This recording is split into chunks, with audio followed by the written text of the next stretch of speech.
Dimanche 5 mai 2019, vous êtes sur la chaîne qui rassemble et vous suivez le 13h.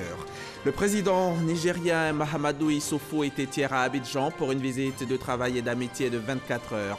Lors de sa rencontre avec le président Alassane Ouattara, les deux chefs d'État ont évoqué les relations de coopération entre la Côte d'Ivoire et le Niger et les questions régionales et internationales. La 39e édition du Popo Carnaval de Beaunois, c'est fini. Le Popo Carnaval, ce festival culturel célébré chaque année, a encore attiré des milliers de participants, dont le ministre d'État Ahmed Bakayoko et le vice-président Daniel Kablan-Duncan. Tous deux ont exhorté les populations abourées à s'approprier davantage leur culture. À l'accouchement, le taux de mortalité maternelle est de 614 pour 100 000 en Côte d'Ivoire. Le vœu cher au ministre de la Santé est qu'il soit réduit à 146 pour 100 000. Akawele a émis le souhait hier à Korogo lors de la célébration anticipée de la Journée mondiale des sages-femmes qui a lieu ce dimanche. Thème de cette 14e édition, sages-femmes, défenseurs des droits de la femme. Le Bureau national de la prospective et de la veille stratégique est une structure rattachée au cabinet du ministère du Plan et du Développement. Il a pour mission de conduire toutes les réflexions prospectives et stratégiques nécessaires à la détermination de la vision du pays, éclairer l'action publique dans le temps et dans l'espace et renforcer les capacités nationales en matière de réflexion prospective et de veille stratégique. Depuis 2015, l'étude nationale prospective Côte d'Ivoire 2040 a pris fin et les conclusions ont été adoptées en Conseil des ministres le 30 septembre cette année-là. Que disent ces conclusions? La prospective même, qu'est-ce que c'est et qu'en est-il de sa mise en œuvre? Le secrétaire général du Bureau national de la prospective et de la veille stratégique est avec nous en plateau pour répondre à toutes ces interrogations. Docteur Poku Kofi, bonjour. Bonjour, monsieur. Bienvenue sur notre plateau. Merci. La prospective est très peu connue en Côte d'Ivoire. Tout à fait. Malgré notre longue tradition en matière de prospective, le domaine reste très peu connu du grand public et même des cadres de l'administration publique privée. Et nous allons en parler longuement tout à l'heure. Merci. Ce sera dans 30 minutes. Merci. À tout à l'heure, docteur. On ouvre ce journal à la résidence du chef de l'État, à la Riviera Golf. Le président nigérien qui était hier à Abidjan pour une visite de travail et d'amitié, y a été reçu par le président Alassane Ouattara. Les deux chefs d'État ont évoqué, entre autres, les relations de coopération entre la Côte d'Ivoire et le Niger et les questions régionales et internationales. Le compte-rendu est signé Viviane Haïm.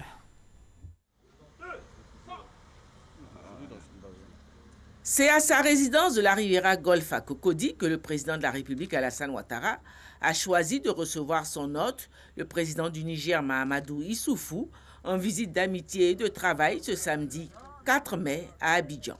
Les deux chefs d'État se vouent une estime réciproque et partagent en commun une vision progressiste des grands défis sur le continent africain, désignés l'un et l'autre par l'Union africaine comme champions pour conduire la mise en œuvre des grandes initiatives de l'organisation panafricaine. Ainsi, le président Mahamadou Issoufou est le champion pour la zone de libre-échange continentale et le président Alassane Ouattara est le champion pour le suivi de la mise en œuvre de l'agenda 2063 de l'Union africaine. Ajoutés à cela, les deux chefs d'État ivoiriens et nigériens sont aussi membres de la Task Force, qui est le pool des chefs d'État devant conduire la création de la monnaie unique africaine.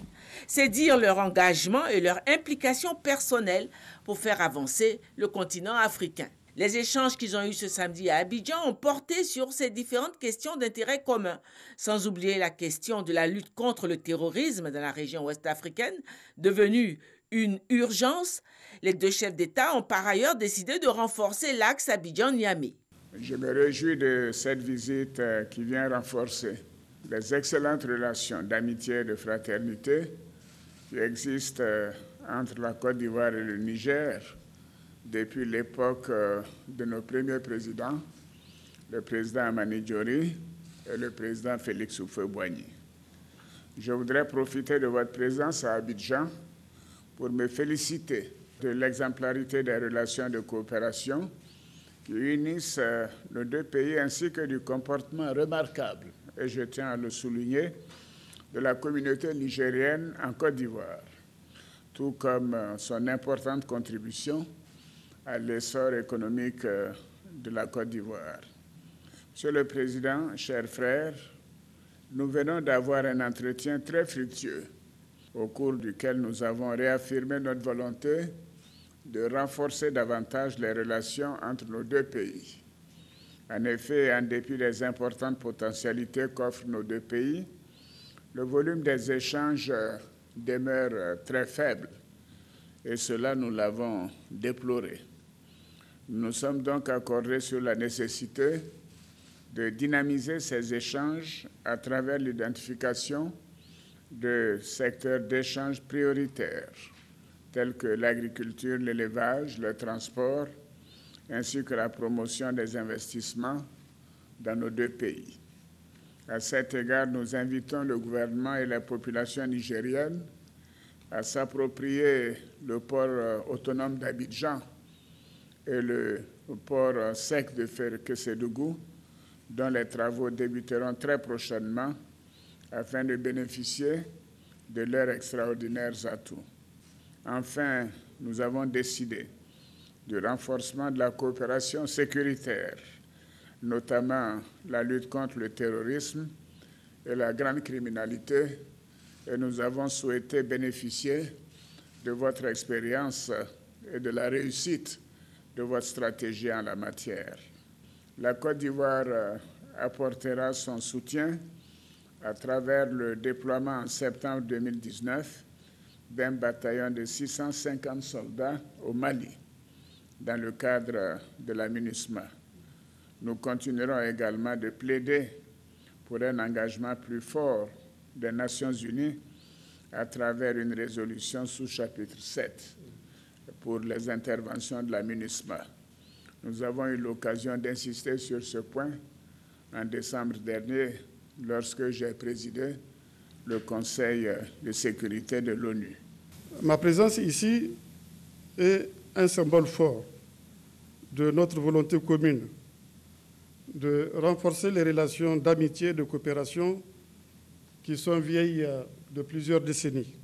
Cela est illustré d'ailleurs à travers les actions que nous menons ensemble au sein des institutions d'intégration comme l'UEMOA, comme la CEDEAO, comme la SECNA, la CENSA de l'Union africaine. Monsieur le Président, je dois dire que votre contribution personnelle à la promotion de l'intégration au sein de ces différentes organisations est très appréciée. Je vous félicite pour votre leadership dans ce domaine. Nous avons évoqué les questions d'intégration, en particulier en rapport avec la zone de libre-échange continentale, et nous réjouissons de ce que les 22 ratifications nécessaires pour que l'accord de libre-échange continental entre en vigueur soient obtenues. Et donc, nous lancerons probablement au prochain sommet de Niamey de l'Union africaine la zone de libre-échange continentale. Et nous devons continuer à mettre l'accent sur les autres plans et programmes de l'agenda 2063 de l'Union africaine. Sur le plan bilatéral, Monsieur le Président, il est important qu'on dynamise la commission mixte et qu'on renforce nos échanges qui sont à un niveau très faible. En 2017, par exemple, le montant des exportations et des importations entre le Niger et la Côte d'Ivoire sont de 32 milliards pour les exportations donc de la Côte d'Ivoire vers le Niger et à peine 8 milliards pour les exportations du Niger en direction de la Côte d'Ivoire. Nous devons tout mettre en œuvre pour renforcer, développer ces échanges.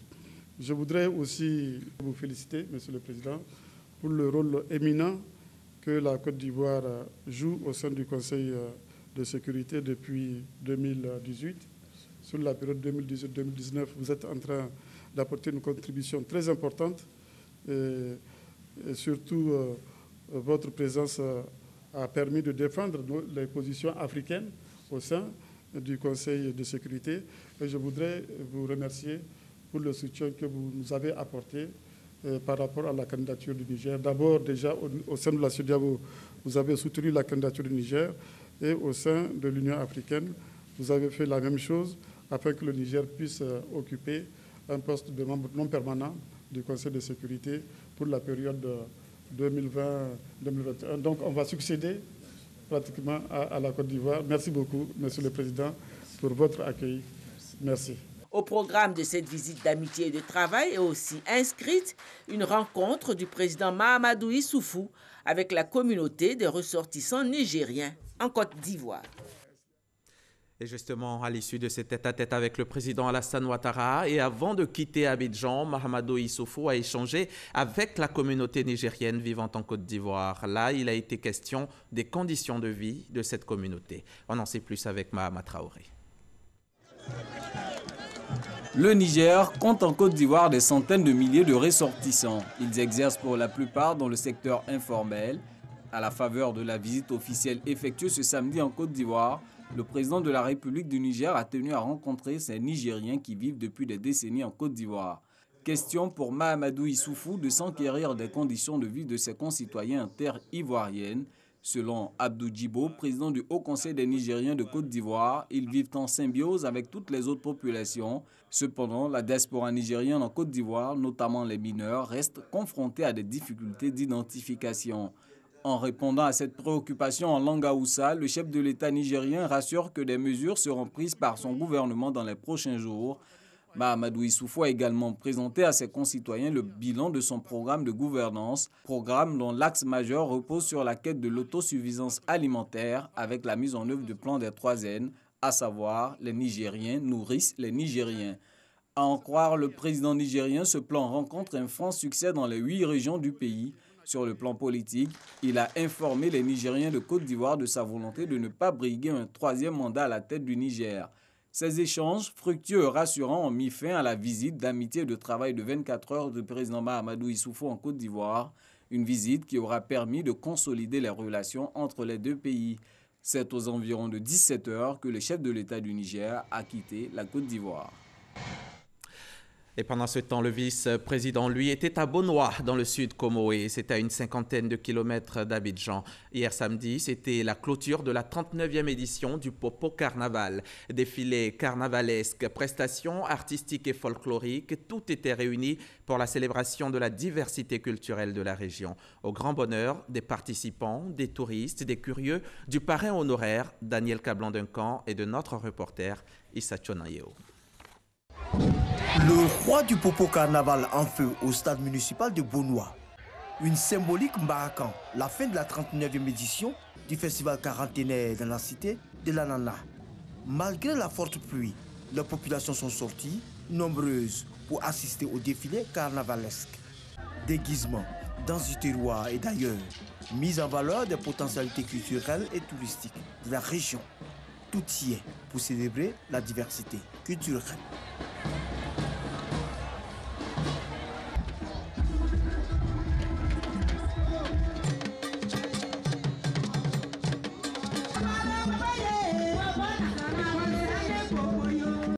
Le parrain de la cérémonie, le ministre d'État, ministre de la Défense, Ahmed Bakayoko, et le parrain honoraire, Daniel Cablan-Duncan, vice-président de la République de Côte d'Ivoire, saluent la vivacité culturelle du peuple abouré. Vous avez raison de magnifier vos traditions. Tous les peuples qui ont grandi, tous les peuples qui évoluent ont cette caractéristique particulière.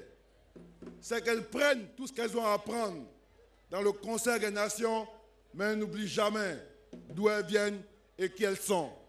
Et c'est par ce commerce, cet échange culturel, qu'on arrive dans la compétition des nations à se donner une place, une fierté, une dignité. Et l'Afrique a beaucoup de problèmes parce que trop souvent, on recherche des modèles qui ne sont pas les nôtres pour inspirer notre développement. Or, la culture, c'est ce que nous avons de plus propre à nous-mêmes. Le Popo Carnaval se doit de continuer à assurer la promotion des valeurs fondamentales que sont la cohésion sociale, la solidarité, l'hospitalité, la fraternité, le respect et la richesse que constitue la diversité. Oui, valeurs avec lesquelles le père fondateur de la Côte d'Ivoire moderne le président Félix Houphouët-Boigny a tracé les chemins de développement et réalisé la prospérité de notre pays.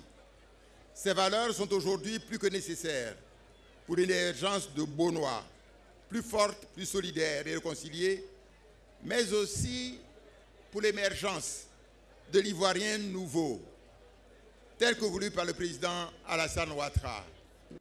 Le Popo Carnaval de Reine du Monde. Cette année, plus de 2 millions de visiteurs ont été enregistrés au cours de ces 2 semaines d'activité. Vive donc la 40e édition du Popo Carnaval prévue en 2020. Les chefs d'établissement de Côte d'Ivoire s'impliquent dans l'amélioration du système éducatif ivoirien. Ils sont en séminaire en ce moment, un séminaire de formation qui se tient à Bouaké dans le Béquet. Kandia Camara, la ministre de l'Éducation nationale, y a pris part et elle a fait une importante communication sur les défis et enjeux du système éducatif ivoirien. Ces propos ont été recueillis par Charles Tatou de la station régionale RTI Bouaké. Quelle stratégie pour contribuer à l'amélioration du système éducatif ivoirien? La réponse à cette problématique est déjà trouvée au niveau des responsables d'établissements du secondaire. Depuis quelques années, il existe une organisation associative au sein de ce corps de métier, à savoir l'association des chefs d'établissement et adjoints aux chefs d'établissement. La rencontre des membres de cette structure associative au lycée Jeunes Filles de Bouaké s'inscrit dans le cadre d'un renforcement de leurs capacités. Les chefs d'établissement ont réfléchi sur les formes et modalités de contribution efficaces dans une dimension fonctionnelle ou corporatiste face aux perspectives de performance de nos systèmes éducatifs, mais aussi sur les mesures incitatives des gestionnaires de l'école qu'ils sont. Plusieurs échanges et partages d'expériences ont marqué les travaux de cette formation, dont la communication du ministre en charge de l'Éducation nationale, de l'enseignement technique et de la formation professionnelle. Kandia Camara a entretenu ses collaborateurs sur les nouveaux défis du système éducatif ivoirien qui les attendent. Nous étions à Dubaï, où nous avons participé au Forum international sur l'éducation. Au cours de ce forum, il y a des lauréats qui nous ont été présentés.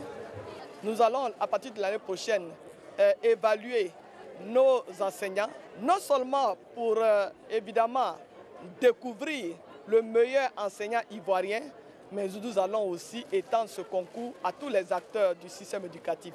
Et je voudrais préciser ici que le premier prix, c'est $1 million. Cette évaluation rentre dans la droite ligne de l'objectif que nous a assigné le président de la République, à savoir faire de notre système éducatif un système compétitif. Recommandations et motions spéciales au président de la République, puis la remise de tableaux au ministre Kandia Camara ont mis fin à la rencontre. Depuis plus de 15 ans, le 5 mai est dédié à l'un des plus beaux métiers du monde. Il s'agit de la Journée mondiale de la sage-femme. Cette journée est l'occasion de découvrir ce métier de donneuse de vie, rendre hommage aux femmes et aux hommes qui le pratiquent et montrer leur importance au sein de la société. Et cette année en Côte d'Ivoire, les festivités officielles de la célébration ont eu lieu hier à Korogo. Le ministre de la Santé et de l'Hygiène publique a invité les sages-femmes à plus de responsabilités pour faire baisser le taux de mortalité maternelle et infantile. Elle assure le suivi médical de la grossesse jusqu'à son terme. Elle supervise l'accouchement et aide à donner la vie. La sage-femme. Depuis 1991, pour vanter les mérites de ce métier de donneuse de vie, une journée est dédiée aux sages-femmes, le 5 mai de chaque année. La Côte d'Ivoire est à sa 14e édition. C'est au son du Boloy que l'Association des sages-femmes ivoiriennes, ASFI, célèbre cette édition. Normal, c'est la capitale du Poro, Korogo, qui abrite les festivités de cette année. Cette journée pour faire connaître la profession du sage-femme, sensibiliser les sages-femmes à une prise de conscience plus élevée dans l'exercice de leur profession. 1500 sages-femmes venues de toutes les contrées du pays n'ont pas manqué l'occasion. Quelques incompréhensions ont pu surgir entre les populations et la sage-femme, ce qui a conduit à des quiproquos. Aujourd'hui, cette période est bien révolue et la tendance va au développement de partenariats entre les patientes et la sage-femme. en vous engageant à réduire la mortalité maternelle, néonatale et infantile, vous contribuez à l'amélioration de l'offre de soins et à la qualité de services publics et je vous en félicite. Merci. La Journée internationale de la sage-femme est une initiative de l'UNFPA, Fonds des Nations Unies pour la population. Il travaille donc au renforcement des capacités des sages-femmes en partenariat avec le ministère de la Santé et de l'Hygiène publique pour faire baisser le taux de mortalité maternelle de 614 décès à 146 pour 100 000 naissances d'ici à 2030.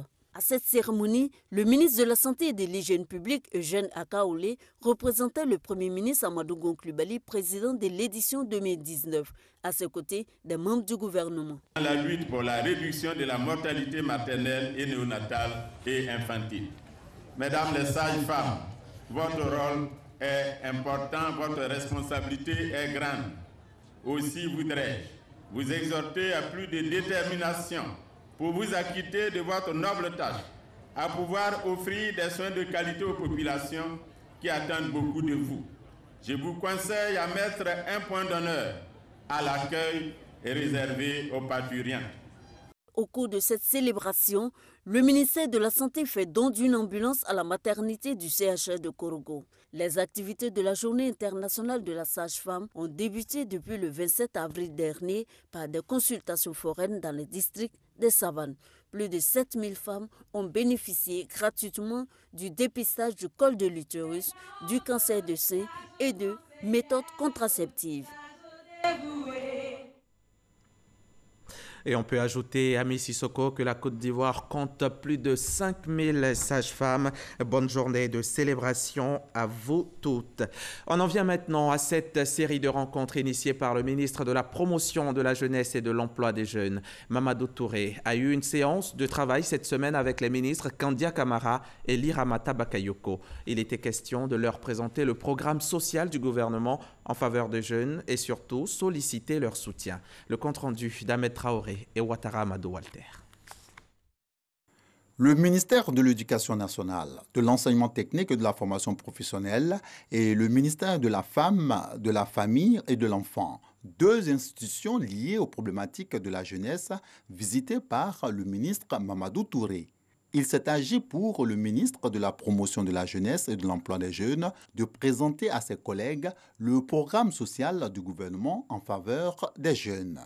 Le Premier ministre nous a instruit à l'effet de mettre en œuvre un dispositif qui devait permettre donc à près de 200 000 jeunes d'avoir des opportunités de stage, c'est-à-dire 150 000 stagiaires pour valider des diplômes et 54 000 stagiaires donc en stage pré-emploi. Nous avons exploré aussi ensemble l'insertion des jeunes diplômés qui sortent donc des centres de formation professionnelle.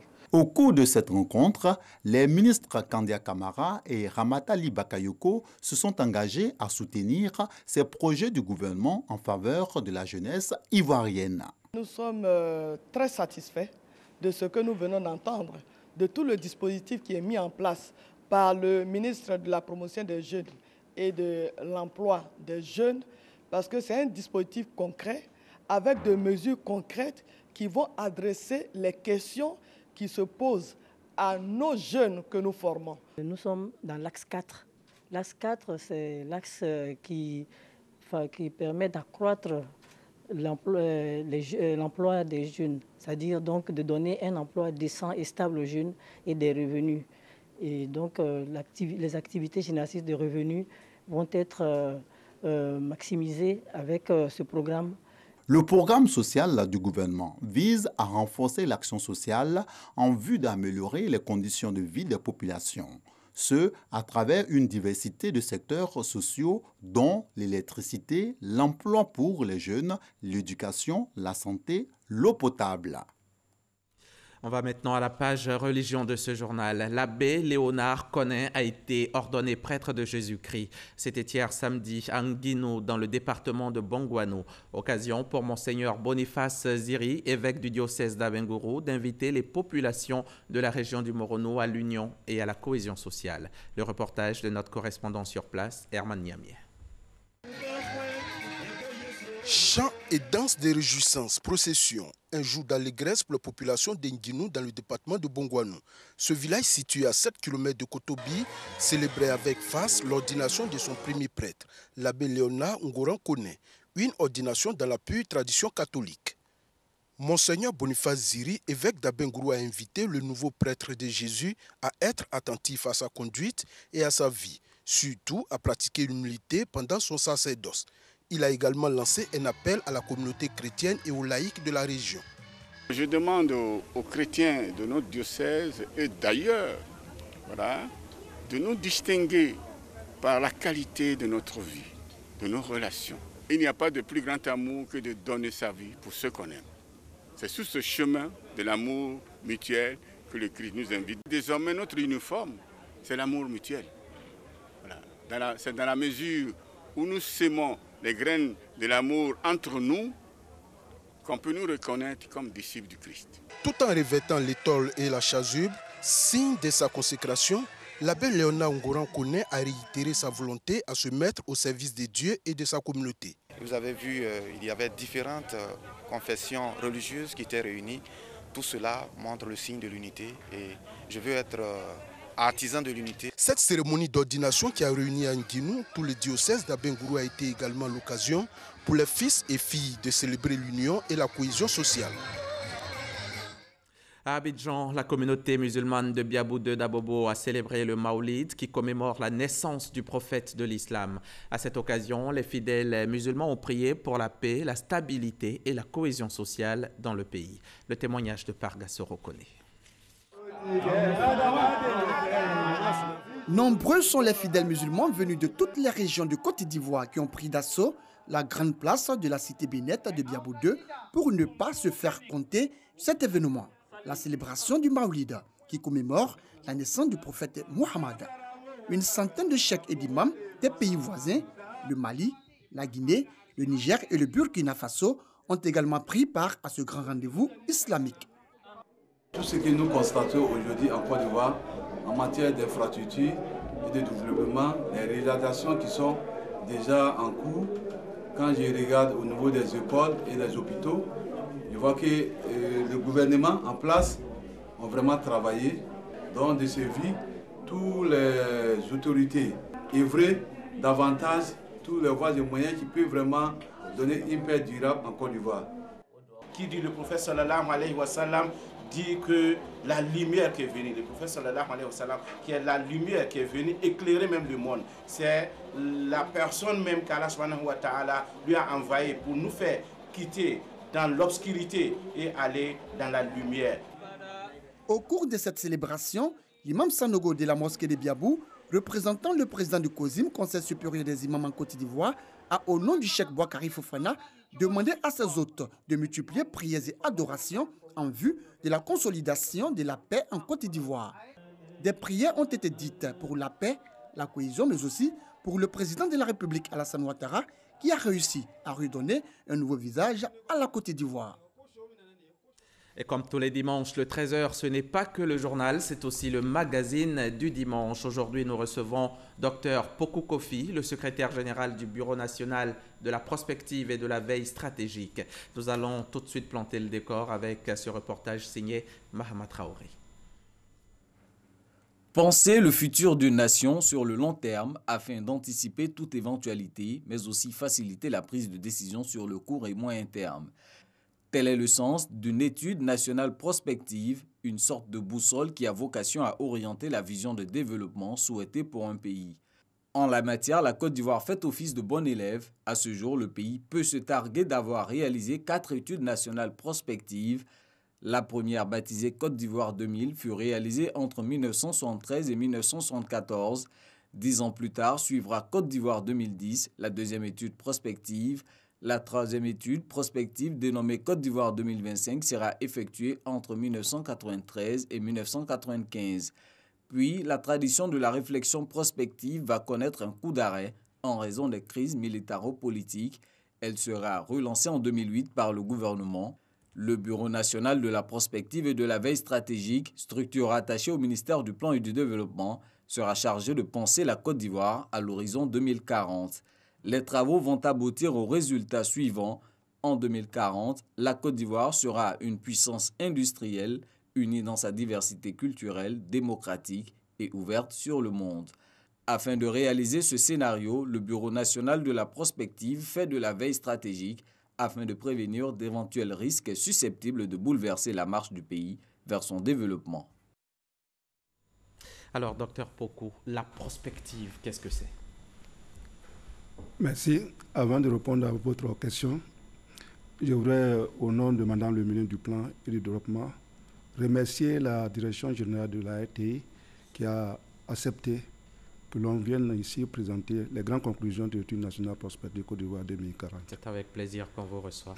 Alors, l'étude nationale prospective, qu'est-ce que c'est? La prospective, d'abord, c'est une réflexion sur l'avenir pour éclairer l'action présente. Une étude nationale prospective est donc un ensemble de réflexions sur les évolutions futures d'une organisation humaine en vue de construire un avenir qui corresponde aux aspirations profondes des populations concernées. L'organisation humaine peut être un ménage, un quartier, un village, une région, un département. Et pour ce qui est de Côte d'Ivoire 2040, il s'agit de toute la nation ivoirienne. D'accord. Donc là, vous avez réfléchi au futur de la Côte d'Ivoire jusqu'en 2040. D'accord. Et puis, c'est quoi l'expérience de la Côte d'Ivoire en cette matière? Je dirais sans regret que la Côte d'Ivoire est une terre de prospective, en ce sens que nous sommes à la 4e étude nationale prospective. D'accord. La première a été réalisée entre 1973 et 1974. C'était Côte d'Ivoire 2000. 2000. Et Côte d'Ivoire 2010 entre 83 et 84. Côte d'Ivoire 2025 entre 1993 et 1995. Et Côte d'Ivoire 2040 qui a été achevée en 2015. Qui avait démarré en 2008. Qui avait démarré Pourquoi c'était si long entre 2008 et 2015 cette année? Ça a été long étant donné les difficultés sociopolitiques que traversait le pays pendant cette période-là. Mais ça n'a pas joué sur la qualité du travail. Tout au contraire, cette durée a permis d'ajuster les conclusions de l'étude, d'adapter aux situations du pays.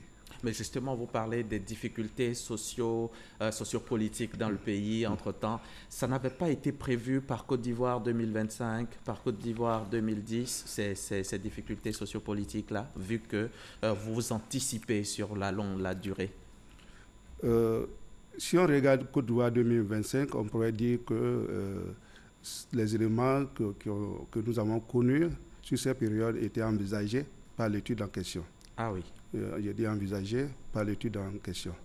Et c'est d'ailleurs l'étude la plus connue, en ce sens que certains éléments des scénarios, notamment le scénario le suicide du scorpion, s'est avéré pertinent. C'est dire quoi? Le scénario disait très clairement que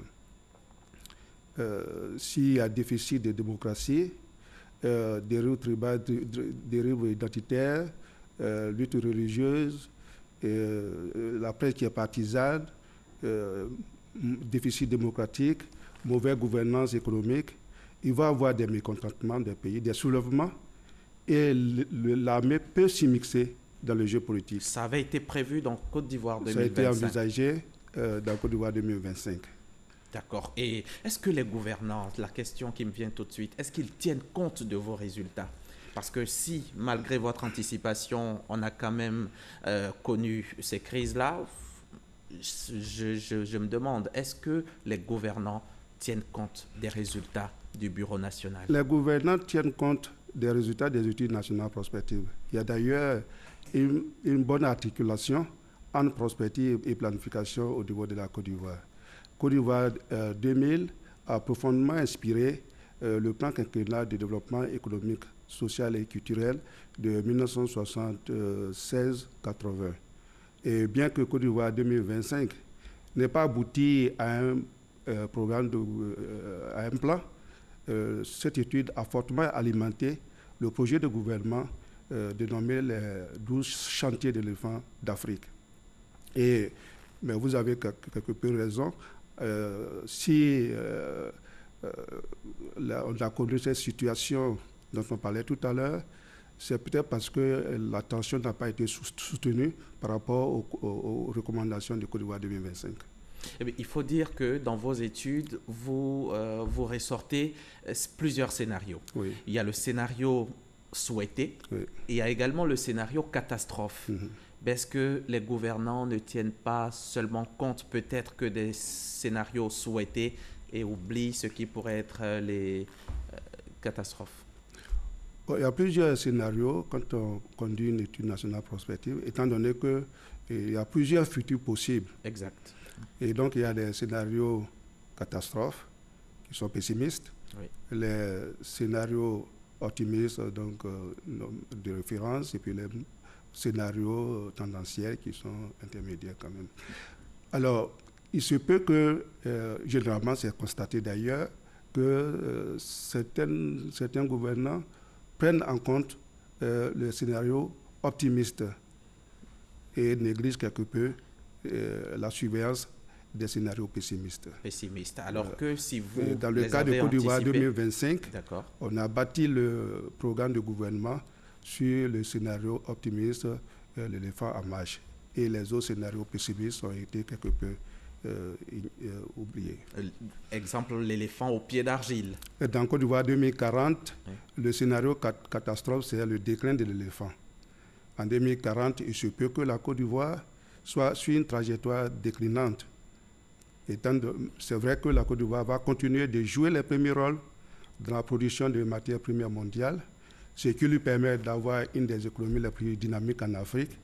Et l'industrialisation, aller vers l'industrialisation. Et aller, pas maintenant, et avec des taux de croissance relativement élevés. Cependant, effectivement, il y a des problèmes, des facteurs bloquants, tels que l'environnement interne qui est en permanence troublé par les processus politiques, élections RT, échec de la réconciliation nationale, échec donc des réformes institutionnelles, le clientélisme politique, etc., etc. Et tout ça, c'est le pessimisme, le côté pessimisme. Le côté pessimisme. Et quand vous le ressortez, c'est pour que les gouvernants s'y penchent, en tiennent compte et essaient de trouver les solutions pour que cela n'arrive pas. Voilà, pour que cela, on puisse éviter les scénarios catastrophes. D'accord. Parlez-nous un peu des résultats de Côte d'Ivoire 2040. Bon, on a abouti à 3 grands scénarios qu'on appelle les scénarios globaux.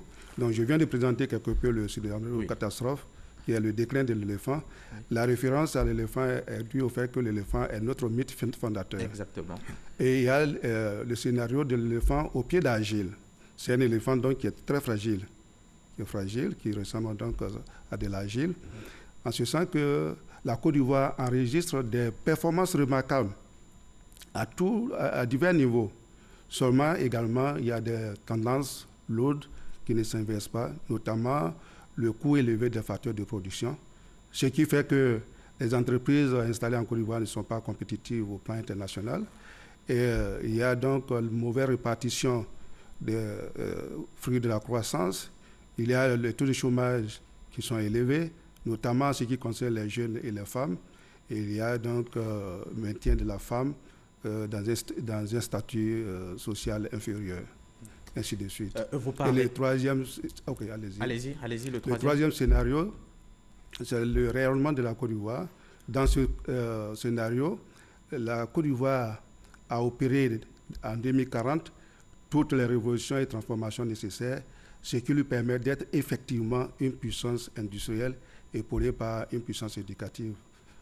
Et justement, vous en parlez dans votre étude, la puissance éducative. De quoi il s'agit exactement?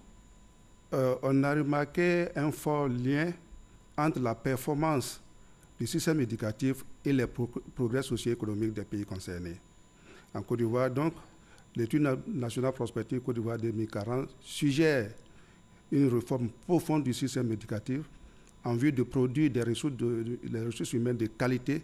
Et ces ressources humaines vont se mettre au service du pays dans sa marche vers l'émergence et sa marche vers la puissance industrielle. C'est des réformes déjà engagées, non, par le gouvernement? Oui, mais il faut renforcer. Il faut renforcer. D'accord. Et quelles sont les conditions de concrétisation et de la vision de Côte d'Ivoire 2040? Et pour concrétiser la vision de Côte d'Ivoire 2040, il faut faire attention aux grandes orientations de la politique nationale. Et il faut œuvrer à la mise en place effective d'un mécanisme institutionnel de veille stratégique pour suivre et opérationnaliser les conclusions de Côte d'Ivoire 2040 pour ne pas retomber dans les travers de Côte d'Ivoire 2025. Et il faut effectivement l'avènement d'un Ivoirien nouveau, c'est-à-dire un Ivoirien bien formé aux normes internationales et qui a des qualités dans plusieurs domaines et qui se met à... Il s'agit d'un Ivoirien totalement transformé qui se met au service du pays dans la recherche de la puissance industrielle. Et vous avez certainement besoin de moyens pour mettre en œuvre Tout à ce fait. mécanisme. Nous avons besoin de moyens. Et le gouvernement vous accompagne. Oui, mais il faut quand même souligner que la mobilisation des ressources financières est quelque peu lente. D'accord. Et puis, quelques autres difficultés, vous en rencontrez quelques-unes? La difficulté, c'est que les populations en général ont une faible perception de la réflexion prospective, c'est-à-dire donc les réflexions de long terme. Et les gens sont préoccupés par ce qui est immédiat, donc on s'enferme dans la gestion des urgences le plus souvent. D'accord. Où on peut se le procurer? Le document, les conclusions. Je sais que vous avez des documents. Ici, vous avez le... Oui, on peut se procurer ces documents sur le site Internet du ministère du Plan et du Développement. C'est www.gouv.ci. plan.gouv.ci, je crois. Merci, c'est Okay. cela. Merci, Monsieur Pokou, docteur Pokou Kofi, secrétaire général du Bureau national de la prospective et de la veille stratégique. Vous êtes venu nous parler justement de la prospective, nous aider à mieux la comprendre et des conclusions de votre dernière étude Côte d'Ivoire 2040. Merci encore d'être venu. Point final, donc, ce journal est terminé. Vous pourrez le revoir sur les www.rti.ci. Merci de votre confiance et à bientôt sur la chaîne 15.